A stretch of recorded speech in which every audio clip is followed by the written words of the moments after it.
Hello everybody. So my name is Marko Frančīnī. I'm the head of the EIB Group Office for the Baltic state. We have opened the office in February 2020, so 2 years ago.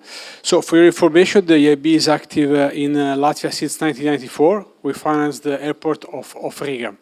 And since then, we have increased our support to the economy in various ways. What we do, as Frančīnī was saying, is to finance projects. Project means that are capital investment that are in line with your priorities. And your priorities are infrastructure, innovation, environment, and of course SMEs. And SMEs, we partner with financial intermediaries that are, for example, like Altum or other banks in Europe.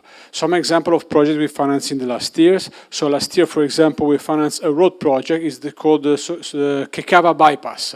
So it's a project that is based on a PPP. So public and private partnership to finance this project. This is a kind of project that are very interesting, not only for the fact that it will give an added value to the transport of Latvia, but also the fact that we have involved both public and private sector counterparts to finance this project. Okay.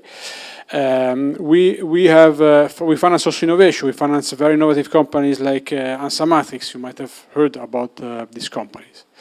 And then, of course, we have a pipeline of projects also in the environment. We finance the University of Latvia. Actually, is one of the flagship projects that support education, and therefore also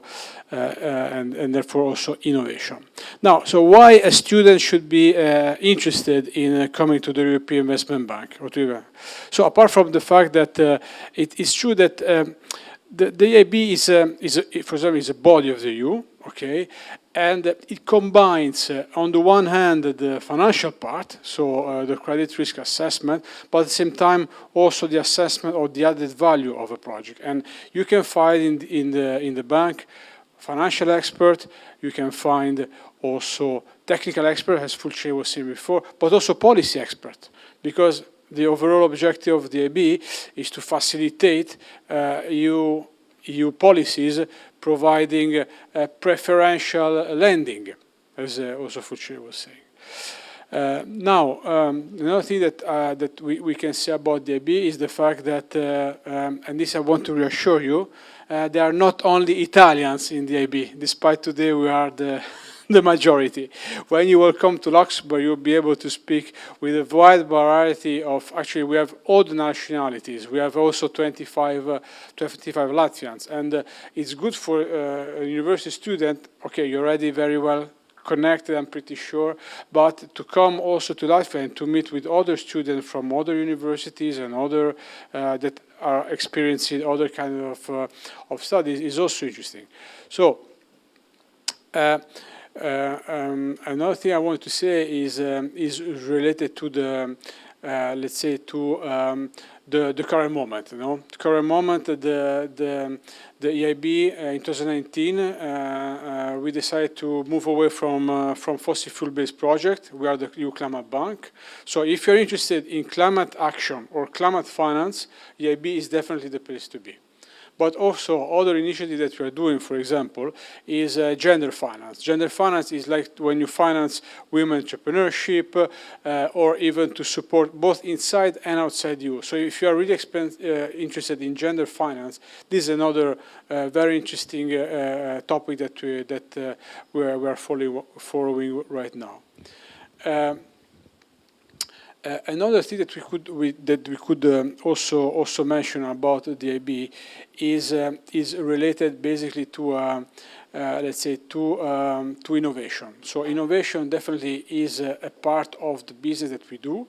And if any of you, because I know that in the university you study chemistry, you study physics, biology, but at the same time also social studies and so on. So also for a technical person, for instance. I am a chemical engineer, and I started in the bank as an expert. And then I evolved as a banker, and now I'm head of. I'm doing more an institutional job. So, for you to apply, you don't necessarily need to be an economist, or you don't need to be, or even if you study international relationship of EU policy, this could also be interesting. So this is really the good thing about the IB, is that you don't need to be necessarily a financial expert, or it's not that if you are, for example, we have an architect here, and I was just telling that we have architects in the IB that are assessing urban development projects, also projects that are energy efficiency building. By the way, 70% of our investment in energy efficiency are related to buildings. And if there is somebody who is interested in healthcare, we have an expert in the healthcare sector, not only for hospitals, but also in life sciences and medical devices, and as well as energy experts. So this is really, let's say, in a nutshell, why a person from university could be interested in the summer school. I believe it's a great opportunity. Of course, also Luxembourg is a beautiful town that you will have to visit at least once in your life. So this is really in a nutshell what I wanted to tell you. And of course, I will leave the floor now to Anna to provide additional information. And thank you very much.